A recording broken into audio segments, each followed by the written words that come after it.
For decades, a distinctive roar echoes across the skies, a sound unlike any other bomber. This is the Tupolev Tu-95, known to NATO as the Bear. It's a four-engine strategic aircraft, a relic of the Cold War, yet it remains in active service today.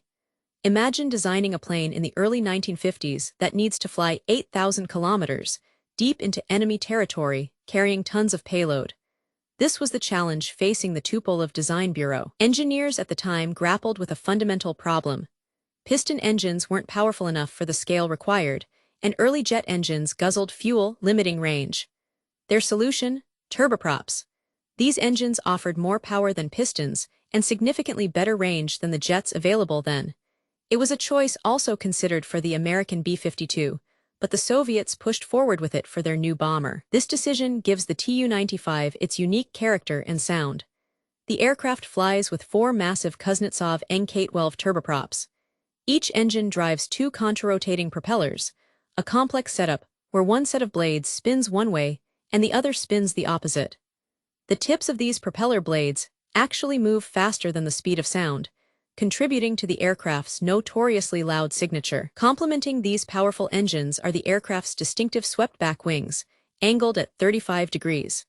While propeller planes typically have straight wings, the Tu-95 is the only one built in large numbers with this swept design. This aircraft played a role in one of the most significant and terrifying moments of the Cold War. In October 1961, a modified Tu-95, painted white on its underside to reflect the blast, carried and dropped the AN-602 device, the Tsar Bomba. This was the most powerful thermonuclear weapon ever detonated. The aircraft couldn't carry the bomb internally. It had to be slung beneath the fuselage, a stark visual of the immense power it transported.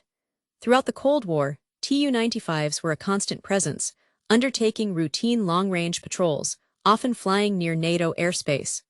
American and NATO fighters frequently intercepted them, sometimes getting quite close.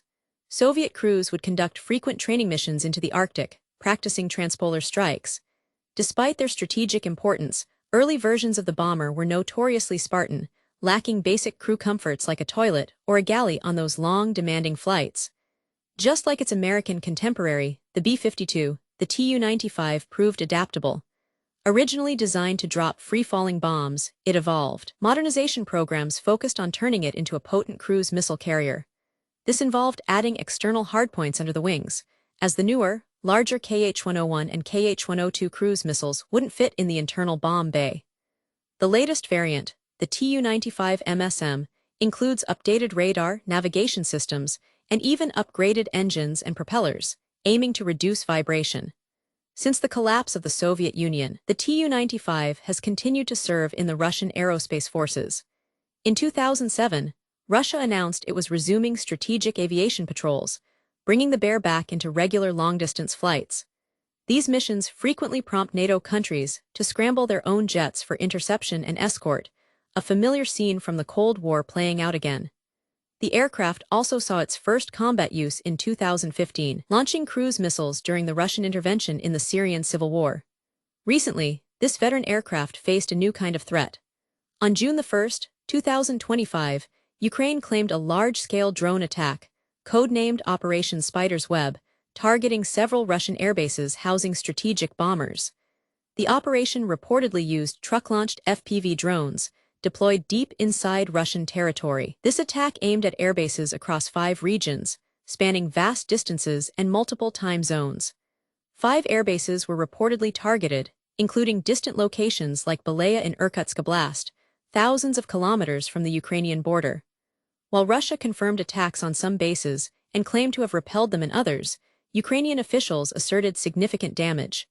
They claimed hitting over 40 aircraft, including Tu-95s. Open-source intelligence analysis, based on satellite imagery and video, suggests a minimum of 13 aircraft were hit, including Tu-95s and Tu-22M3s at Olnya and Belaya airbases.